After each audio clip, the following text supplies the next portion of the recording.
నవ్య news కి స్వాగతం। ఈ రోజు వార్తల్లోని ముఖ్యాంశాలు।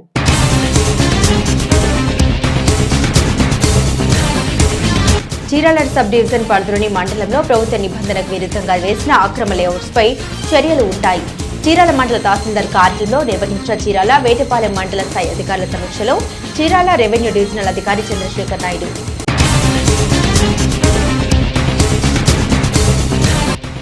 కేంద్ర హోంశాఖ మంత్రి అమిత్ షా రాష్ట్ర పర్యటన వ్యతిరేకిస్తూ చీరాల్లో వామపక్ష పార్టీలు దళిత బహుజన ప్రజా సంఘాల నేతల నిరసన। అమిత్ షా గో బ్యాక్ అంటూ హోరెత్తిన నిరసనలు। అమిత్ షాను మంత్రి పదవి నుండి బర్తరఫ్ చేయాలని డిమాండ్।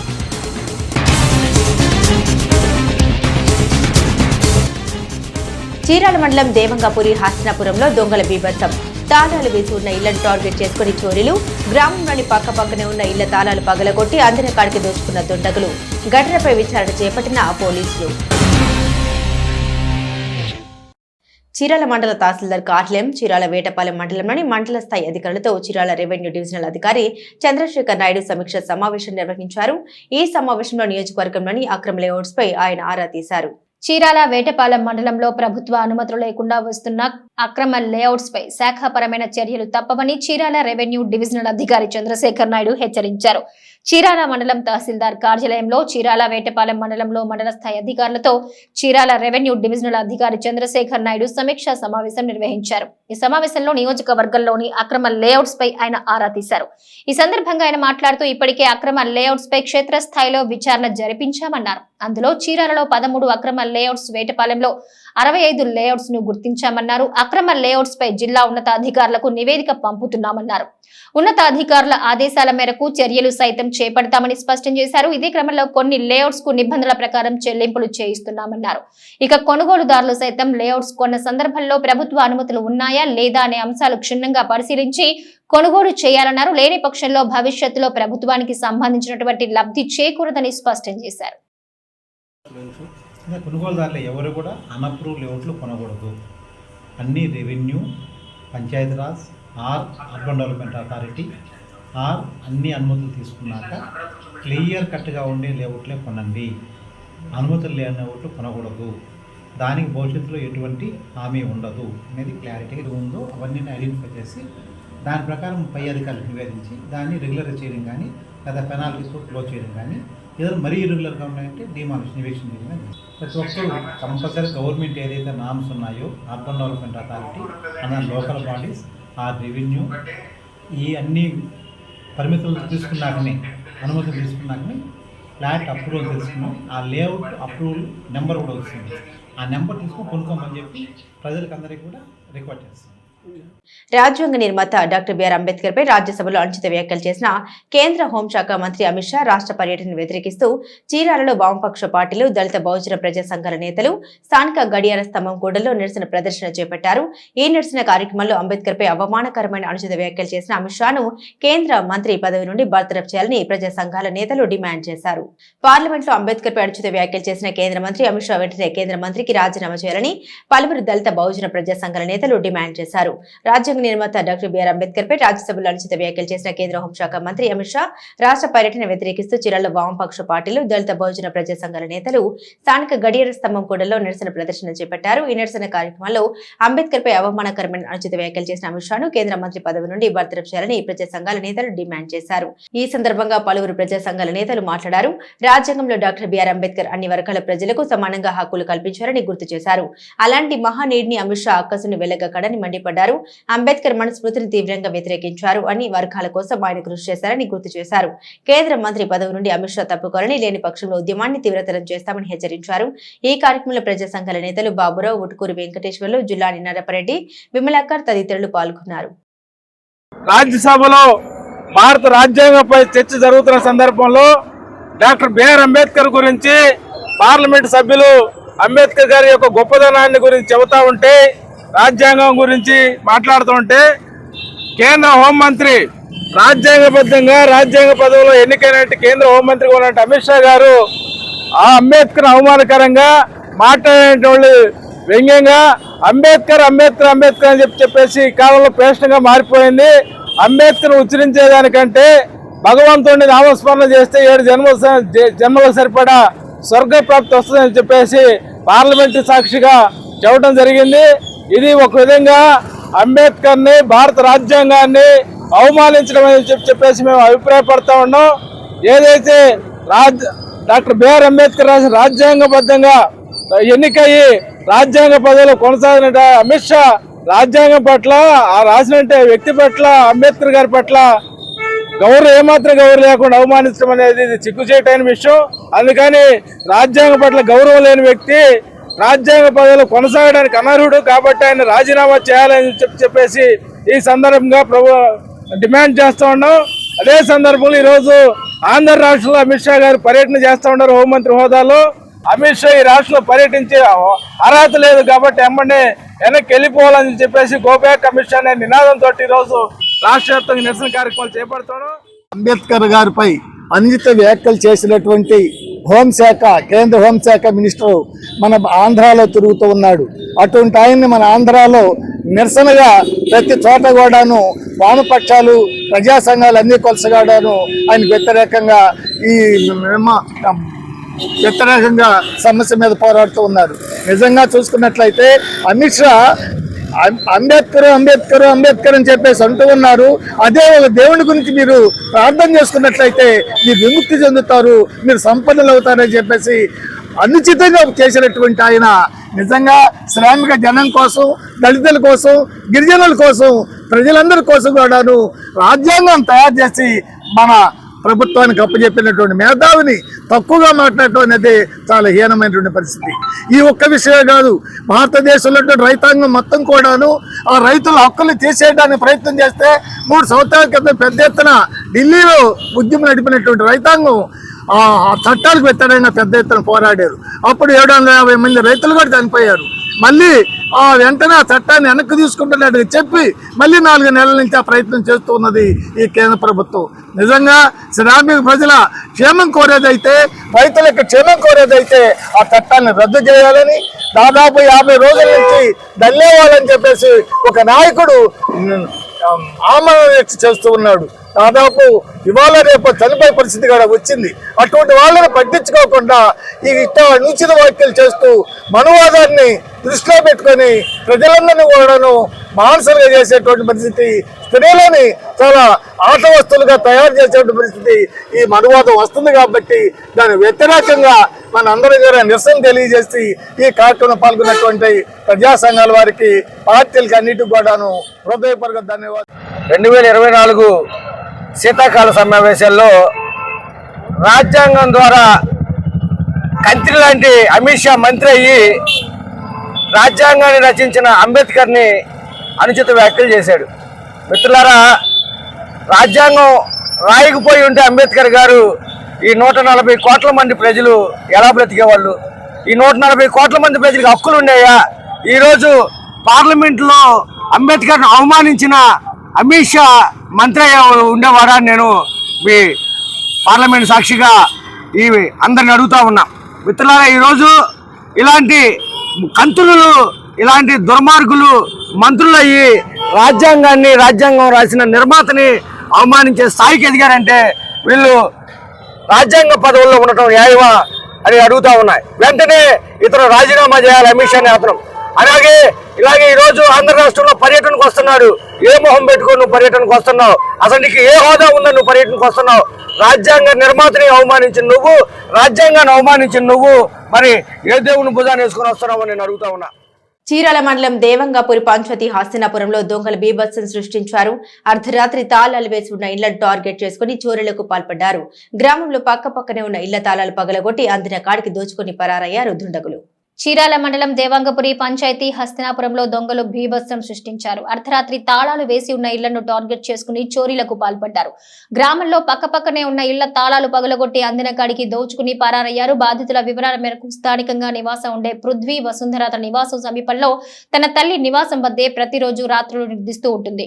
ఇక ఇదే క్రమంలో రాత్రి వెళ్లి తిరిగి తెల్లవారుజామున ఇంటికొచ్చి చూడగా ఇంటి తలుపులు పగలగొట్టి ఉండడం, ఇంట్లో బీరువా బట్టలు చిందరవందరగా ఉండడంతో ఇంట్లో చోరీ జరిగినట్టు నిర్ధారించుకున్నారు. ఇంట్లో దాచుకున్న సుమారు 12 సవర్ల బంగారు ఆభరణాలు అపహరణకు గురైనట్టు పోలీసులకు ఫిర్యాదు చేశారు. మరోవైపు ఇదే ఇంటి పక్కనే నివాసం ఉంటున్న యనమర్తి వీరవెంకట సత్యనారాయణ ఇంట్లో సైతం దుండగులు చోరీకి తెగబడ్డారు. ఇంటి యజమాని సంక్రాంతి పండుగ సందర్భంగా అత్తగారిల్లు మంగళగిరి వెళ్లొచ్చేసరికి చోరీ జరిగింది. ఓ బంగారపు ఉంగరంతో పాటు వెండి వస్తువులు అపహరణకు గురయ్యాయి. ఘటనపై కేసు నమోదు చేసుకున్న పోలీసులు విచారణ చేపట్టారు. చోరీ జరిగిన ఇళ్లలో ఇప్పటికే క్లూస్ టీమ్ సభ్యులు విలువైన సమాచారాన్ని సేకరించారు. కాగా ఘటనా స్థలాన్ని చీరాల 1 టౌన్ సిఐ శ్రీనివాసరావు చేరుకుని చోరీపై వివరాలు సేకరించారు. అస్నాపురం మా అమ్మగారి ఇంటికాడ పడుకుంటాను. 2 బల్లీల తర్వాత కాడి నుంచి అయినా అక్కడే పడుకుంటాను. ఒక్కదాన్నే పడుకోలేక అట్టాగే 9ంటికి వెళ్ళాను. పడుకొని 5:30కి వచ్చాను. వచ్చి డోర్ తీసే తలకి గుడ్డలు అన్ని చిందరబందరం పడేసి ఉండే తలకి ఏడుతుంటదిగో ఆమె వచ్చి ఏందా సుందర ఏడుతున్నామంది. దొంగలు పడ్డారు, బంగారం అంతా పోయింది, మొన్న టీవీలే చేశారు, ఇంకా సంవత్సరం కూడా కాలేదు. ఒక చైను, 4 గాజులు, 10.5 సవరది, 3 ఉంగరాలు, 2 జతల కమ్మలు, 5,000 రొక్కం, 10 లక్షలు అంట. పిల్లాడు చెప్పాడు. పెద్ద పిల్లాడు ఫోన్ చేసి అన్నాడు. ఆయన వచ్చి కంప్లైంట్ ఇచ్చాడు. పిల్లలేమో జాబులు కదండి, వాళ్ళు అక్కడ ఉంటారు. అవసరం వచ్చినప్పుడు నేను వెళ్తాను, ఒక్కదాన్నే కదా అని ఇక్కడే ఉంటాను. జాతి ఏమన్నా కోడళ్ళకి ఇబ్బంది వచ్చినప్పుడు, కానుపులు వచ్చినప్పుడు వెళ్ళి 2 నెలలు ఉండొస్తాను.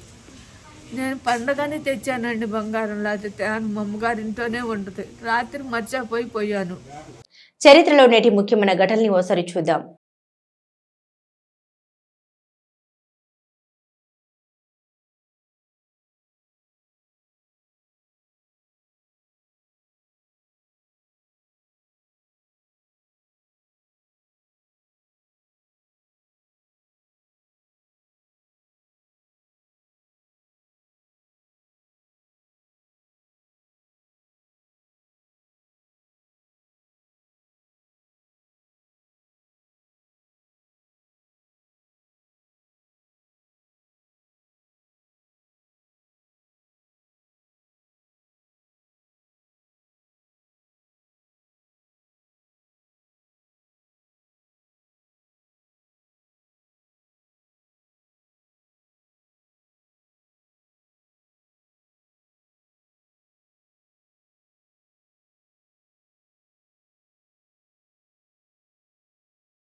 చీరాల మండలం ఓడరేవు సముద్ర తీరంలోని ప్రభుత్వ భూమిలో అక్రమంగా నిర్మిస్తున్న రొయ్యల గ్రేడింగ్ యూనిట్ ను పోలీసుల బందోబస్తు మధ్య రెవెన్యూ అధికారులు తొలగింపు చర్యలు చేపట్టారు.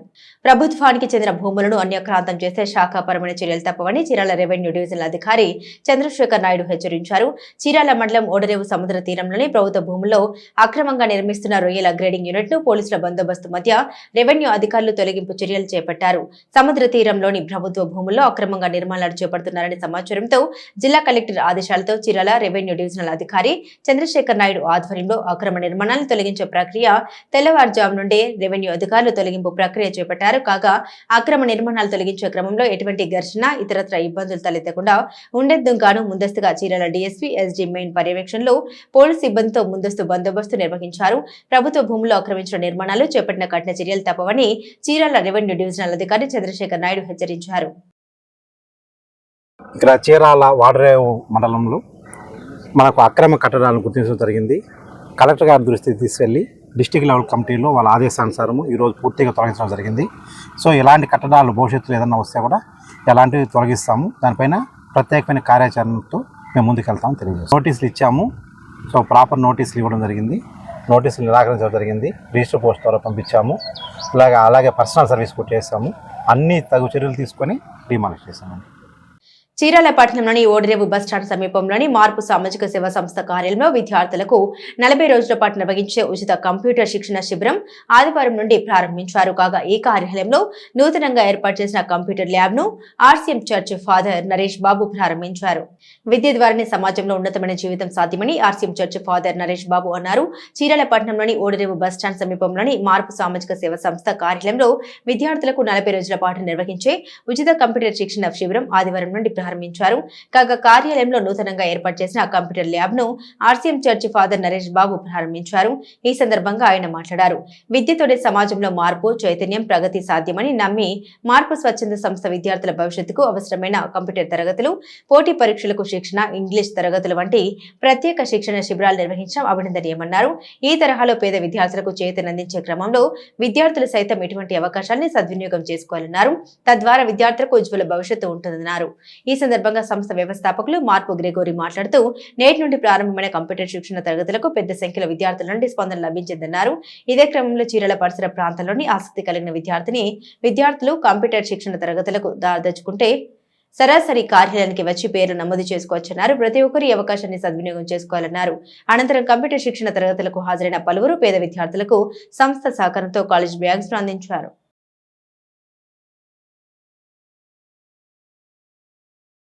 మార్పు సొసైటీలో మనం చెప్పేది ఏంటంటే మీ కన్వీనియంట్ టైం. సహజంగా డిగ్రీ చదివిన పిల్లలు వచ్చారు, ఇంటర్మీడియట్ చదివిన పిల్లలు వచ్చారు. కాబట్టి ఏదైతే కోర్సు నేర్పిస్తానన్నామో ఆ కాంప్లీట్లో ఉన్న 40 డేస్కి సంబంధించిన కోర్సు మీకు పూర్తి స్థాయిలో నేర్పించగలరు. మార్పు సంస్థ ఉచితంగా కంప్యూటర్ విద్యను మీకు అందిస్తుంది. ఇది ఒక వితిన్ 15 డేస్లోనే ఫ్రీ ఇంగ్లీష్లోనే స్పోకెన్ ఇంగ్లీష్ కూడా మీకు ఫ్రీగా నేర్పిస్తారు ఈ సంస్థ వాళ్ళు. కనుక మీరు ఎవరైనా చెప్తే పేదవాళ్ళు ఉంటే మన సంస్థ దగ్గరికి రమ్మనండి. మీకు ఇంగ్లీషు, కంప్యూటర్ రెండు నేర్పిస్తారు. 40 డేస్ మీకు నేర్పిస్తారు.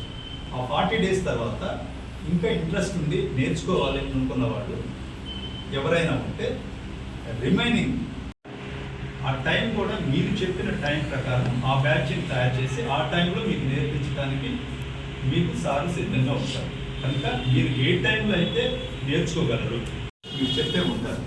టాలీ ప్యాకేజీ ఇవన్నీ కూడా మీకు నేర్పిస్తారు. నెక్స్ట్ స్టెప్ 40 డేస్ తర్వాత ఇది కేవలం సర్వీస్ ఓరియంటెడ్ ఆర్గనైజేషన్. ఇది ఇక్కడ ఎవరు రికమెండేషన్ ఉండదు, స్వచ్ఛందంగా మీరు అందరు రావచ్చు. ఫ్రీ కోచింగ్ అనేది మీకు కంప్యూటర్ అనేది నేర్పిస్తారు. ప్యారిష్ ప్రీస్ట్గా పనిచేస్తున్నారు. అయితే సంవత్సరానికి ఒకసారి ఒక 30 రోజుల పాటు మన ఇండియాకి రావడానికి అవకాశం ఉంటుంది. అలాంటి అవకాశంలో ఒక 15 రోజులు అవకాశం తీసుకొని మన ఇండియాకి వచ్చేది. తన సొంత గ్రామము వేటపాలి. బాపట్ల జిల్లా కలెక్టరేట్లోని సమావేశపు హాల్లో జిల్లా కలెక్టర్ వెంకటమురళి అధ్యక్షతన గృహ నిర్మాణ శాఖ అనుబంధ శాఖల అధికారులతో సమీక్ష సమావేశం నిర్వహించారు. గృహ నిర్మాణ శాఖ ద్వారా ఏర్పాటైన కొత్త లేఅవుట్లలో అధికారులు మౌలిక సదుపాయాలు కల్పించాలని బాపట్ల జిల్లా కలెక్టర్ జె వెంకటమురళి తెలిపారు. గృహ నిర్మాణ శాఖ అనుబంధ శాఖల అధికారులతో బాపట్ల జిల్లా కలెక్టరేట్లోని సమావేశపు హాల్లో ఆయన సమావేశం నిర్వహించారు. ఈ సందర్భంగా ఆయన మాట్లాడుతూ నూతనంగా ఏర్పడిన లేఅవుట్లలో 40% గృహ నిర్మాణాలు జరిగితే రహదారులు నిర్మిస్తామని తెలిపారు. సదరు లేఅవుట్లలో మౌలిక సదుపాయాలు కల్పిస్తే గృహ నిర్మాణాలు మరింత వేగం పుంజుకుంటాయన్నారు. ప్రాథమిక సమస్యలన్నీ పరిష్కరించడానికి యంత్రాంగం చర్యలు తీసుకోవాలన్నారు. జిల్లాలో 287 లేఅవుట్లు ఉండగా పీఎంఏ కింద పక్కా గృహాల్ని ప్రభుత్వం మంజూరు చేసిందన్నారు. లబ్ధిదారులు తమ గృహాల్ని వేగంగా నిర్మించుకునేలా అధికారులు చర్యలు తీసుకోవాలన్నారు. పట్టణ ప్రాంతాల్లోని లేఅవుట్లను మున్సిపాలిటీ అధికారులు స్వాధీనం చేసుకోవాలన్నారు. ఇప్పటికే గృహాలు నిర్మించుకుని నివాసం ఉంటున్న లబ్ధిదారుల సమస్యల్ని పరిష్కరించాలన్నారు. 287 లేఅవుట్లలో అత్యవసరంగా 195 సీసీ రోడ్లు నిర్మించాలని గుర్తించినట్టు తెలిపారు. అలాగే 185 సీసీ డ్రైన్లు నిర్మించాలన్నారు. 95 లేఅవుట్లకు సురక్షిత తాగునీరు సరఫరా చేయాల్సి ఉందన్నారు. గృహ నిర్మాణ శాఖ అధికారుల నివేదికపై కలెక్టర్ సమీక్షించారు. స్వర్ణ ఆంధ్రప్రదేశ్ కార్యక్రమంలో భాగంగా 100 రోజుల అభివృద్ధికి నిర్దేశించిన లక్ష్యాల్ని అధికారులు చేరుకోవాలని, రాష్ట్ర వ్యాప్తంగా 1 లక్ష గృహాల గృహ ప్రవేశాలు జరగాలని, రాష్ట్ర ప్రభుత్వం లక్ష్యాలు ఫిబ్రవరి 12వ తేదీ నాటికి చేరుకోవాలని ఆదేశించారు. మోటార్స్ అవన్నీ పెట్టారు సార్. వాటికి సంబంధించిన వాటర్ సప్లై సంబంధించిన కరెంట్ బిల్స్ అన్ని పెండింగ్ ఉంది. కొన్ని లక్షల్లో అది పే చేయాలని, దానివల్ల కొంత ఎఫెక్ట్ వస్తుంది కదా సార్. మున్సిపాలిటీ పంచాయతీ ఫైనాన్స్ లో పే చేయాలి కదా నీళ్ళది. కమిషనర్ మున్సిపల్ గానీ పంచాయతీ అంటే మనకు మున్సిపాలిటీలోనే సార్ ప్రాబ్లం. రూరల్ లో కూడా మనకి ఆ పంచాయతీ ద్వారా మన పేమెంట్ చేయట్లేదు సార్. మనం ఒక ఆర్డర్ ఇద్దాం, మీరు పెట్టండి. ఈ విధమైన ప్రాబ్లం వస్తుంది, పంచాయతీలు వీళ్ళని అన్అటెండెడ్ గా వదిలేస్తున్నారు, సో వీళ్ళకి ఈ డబ్బులు కట్టకపోవడం వల్ల వీళ్ళకి ఇబ్బంది వస్తుంది, కాబట్టి ఏ జ్యూరిడిక్షన్ లోకి వస్తే వాళ్ళు పే చేయాలి డైరెక్షన్ ఆర్డర్స్ పెట్టండి. నేను ఆర్డర్ ఇస్తాను. నేటి తిరుమల తిరుపతి సమాచారాన్ని ఓసారి పరిశీలిద్దాం. తిరుమలలో 10 రోజుల పాటు వైభవంగా కొనసాగిన వైకుంఠ ద్వార దర్శనాలు ఆదివారంతో ముగుస్తున్నాయి. టోకెన్లు పొందిన భక్తులకు మాత్రమే టీటీడీ అధికారులు దర్శన భాగ్యం కల్పించారు. రేపటి నుండి భక్తులకు సర్వదర్శనం ఉంటుందని అధికారులు వివరించారు. తిరుమలలో భక్తుల రద్దీ కొనసాగుతుంది. నిన్న స్వామివారిని 75,931 మంది భక్తులు దర్శించుకోగా 25,717 మంది తలనీలాలు సమర్పించుకున్నారు. భక్తులు సమర్పించుకున్న కానుకల ద్వారా హుండీకి ఆదాయం 3.40 కోట్ల ఆదాయం వచ్చిందన్నారు. బాపట్ల జిల్లా కలెక్టరేట్లోని జేసీ ఛాంబర్లో ఆదివారం యోగి వేమన జయంతిని పురస్కరించుకుని యోగి వేమన చిత్రపటానికి సంయుక్త కలెక్టర్ ప్రకాష్ జైన్, జిల్లా రెవెన్యూ అధికారి డి గంగాధర్ గౌడ్ పూలమాల వేసి ఘనంగా నివాళులర్పించారు. వేమన పద్యాలు ఎన్నో ఆధునిక పరిశోధనలకు ఆధారం కావడం గొప్ప విషయమని బాపట్ల జిల్లా సంయుక్త కలెక్టర్ ప్రకాష్ జైన్ అన్నారు. బాపట్ల జిల్లా కలెక్టరేట్లోని జేసీ ఛాంబర్లో ఆదివారం యోగి వేమన జయంతిని పురస్కరించుకుని యోగి వేమన చిత్రపటానికి సంయుక్త కలెక్టర్ ప్రకాష్ జైన్, జిల్లా రెవెన్యూ అధికారి డి గంగాధర్ గౌడ్ పూలమాల వేసి ఘన నివాళులర్పించారు. ఈ సందర్భంగా వారు మాట్లాడుతూ యోగి వేమన పద్యాలు పలకని తెలుగు వారుండరన్నారు. యోగి వేమన తెలుగు భాషలో భారతీయ తత్వవేత్త, కవి అని అన్నారు. ఆయన కవితలు సరళమైన భాష, స్థానిక యాసలను కలిగి ఉంటాయన్నారు. యోగి వేమన జీవిత చరిత్రపై చలనచిత్రం కూడా నిర్మించాలని అన్నారు. ఈ కార్యక్రమంలో బీసీ సంక్షేమ శాఖ అధికారి జీవి శివలీల సిబ్బంది పాల్గొన్నారు. వార్తల్లోని నేటి అంతర్జాతీయ, జాతీయ, రాష్ట్ర ముఖ్యమైన అంశాలను ఓసారి పరిశీలిద్దాం. పశ్చిమ ఆఫ్రికా దేశం నైజీరియాలో ఓ పెట్రోల్ ట్యాంకర్ పేలడంతో 77 మంది మరణించారు. సెంట్రల్ నైజీరియాలోని నైజర్లో ఉన్న సులెజా ప్రాంతంలో కొంతమంది ఓ ట్యాంకర్ నుండి మరో ట్యాంకర్ కి జనరేటర్ ఉపయోగించి పెట్రోల్ పంపు చేస్తుండగా పేలుడు జరిగింది. దీంతో పెట్రోల్ ను పంపు చేస్తున్న వారితో పాటుగా చుట్టుపక్కల 10 మీటర్ల దూరంలో ఉన్న వారు కూడా మరణించినట్లు నైజీరియా ఎమర్జెన్సీ మేనేజ్మెంట్ ఏజెన్సీ తెలిపింది. ఈ ప్రమాదంలో మరో 25 మంది గాయపడ్డారని పేర్కొంది. సహాయక చర్యలు కొనసాగుతున్నాయని వెల్లడించింది. మృతుల్లో చాలా మంది గుర్తించలేనంతగా కాలిపోయారని తెలిపింది. ప్రయాగ్రాజ్ లో జరుగుతున్న మహాకుంభమేళా భిన్నత్వంలో ఏకత్వానికి ప్రతీకారి ప్రధాని నరేంద్ర మోదీ కొనియాడారు. పేదలు, ధనవంతులు ఇలా అంతా కుంభమేళాలో ఏకమవుతారన్నారు. చారిత్రాత్మకమైన మతపరమైన కార్యక్రమంలో యువత పెద్ద సంఖ్యలో పాల్గొనడంపై ప్రధాని మోదీ ప్రశంసించారు. యువతరం దాని నాగరికతతో అనుసంధానమైనప్పుడు దాని మూలాలు బలపడతాయి. దీంతో బంగారు భవిష్యత్తుకు భరోసా ఉంటుందని మోదీ అన్నారు. ఆదివారం మన్ కీ బాత్ కార్యక్రమంలో ప్రధాని నరేంద్ర మోదీ ప్రసంగించారు. ఇది ఈ సంవత్సరం మొదటి ఎపిసోడ్. ఈ రేడియో కార్యక్రమాల్లో 118వ ఎపిసోడ్. వాస్తవానికి మన్ కీ బాత్ కార్యక్రమం నెలలో చివరి ఆదివారం ప్రసారం అవుతుంది. కానీ ఈసారి చివరి ఆదివారం జనవరి 26 వస్తుంది. గణతంత్ర దినోత్సవం రోజున వస్తుండటంతో ప్రధాని మోదీ ముందే మన్ కీ బాత్ కార్యక్రమంలో మాట్లాడారు. ఈ సందర్భంగా మహాకుంభ, అంతరిక్షం, రామ్ లల్లా ప్రాణ ప్రతిష్ఠ నుండి గణతంత్ర దినోత్సవం వరకు ఎన్నో విషయాల గురించి ప్రసంగించారు మోదీ. కేంద్ర హోంమంత్రి అమిత్ షా కృష్ణా జిల్లా గన్నవరం మండలం కొండపావులూరులో 160 కోట్లతో నూతనంగా నిర్మించిన జాతీయ విపత్తు నిర్వహణ సంస్థ ఎన్టీఆర్ 10వ బెటాలియన్ కేంద్రాలను ఆదివారం ప్రారంభించారు. ఈ సందర్భంగా ఏర్పాటు చేసిన బహిరంగ సభలో అమిత్ షా మాట్లాడారు. ఆంధ్రప్రదేశ్ ను అన్ని విధాలా అభివృద్ధి చేసేందుకు ప్రధాని నరేంద్ర మోదీ కంకణబద్దులై ఉన్నారని వెల్లడించారు. కూటమి ప్రభుత్వం అధికారంలోకి రాగానే అమరావతి రాజధాని నిర్మాణానికి 27,000 కోట్లను హడ్కో ప్రపంచ బ్యాంకు ద్వారా రుణాలుగా అందించారని తెలిపారు. విశాఖ స్టీల్ కర్మాగారానికి ఇటీవల 11,440 కోట్లను మంజూరు చేశారని వెల్లడించారు.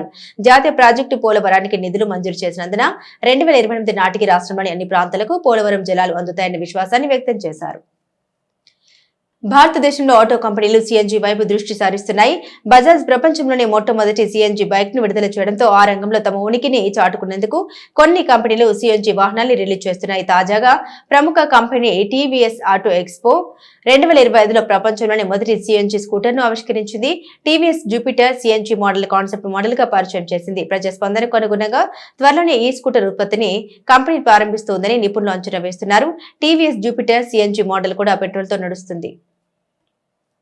బోర్డర్ గవాస్కర్ ట్రోఫీలో టీమిండియా ఘోర పరాజయం పాలైన తర్వాత దేశవాళీ క్రికెట్ లో ఆడాలని భారత ఆటగాళ్లకు క్రికెట్ దిగ్గజాలు సలహా ఇచ్చాయి.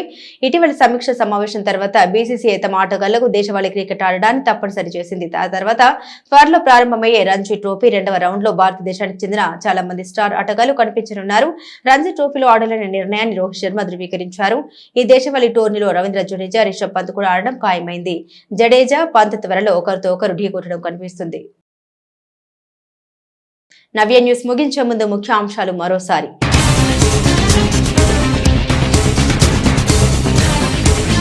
చీరాల సబ్ డివిజన్ పరిధిలోని మండలంలో ప్రభుత్వ నిబంధనకు విరుద్ధంగా వేసిన అక్రమ లేఅవుట్స్ పై చర్యలు ఉంటాయి. చీరాల మండల తహసీల్దార్ కార్యాలయంలో నిర్వహించిన చీరాల వేటపాలెం మండల స్థాయి అధికారుల సమీక్షలో చీరాల రెవెన్యూ డివిజనల్ అధికారి చంద్రశేఖర్ నాయుడు.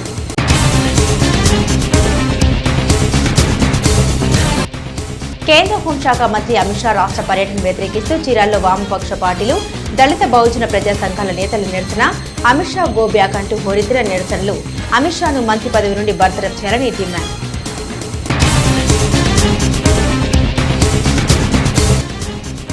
చీరాల మండలం దేవంగాపురి హాస్నాపురంలో దొంగల బీభత్సం. తాళాలు వేసి ఉన్న ఇళ్లను టార్గెట్ చేసుకుని చోరీలు. గ్రామంలోని పక్కపక్కనే ఉన్న ఇళ్ల తాళాలు పగలగొట్టి అందరి కాడికి దోచుకున్న దుండగులు. ఘటనపై విచారణ చేపట్టిన పోలీసులు. నవ్య న్యూస్ ఇంతటితో సమాప్తం. నమస్కారం.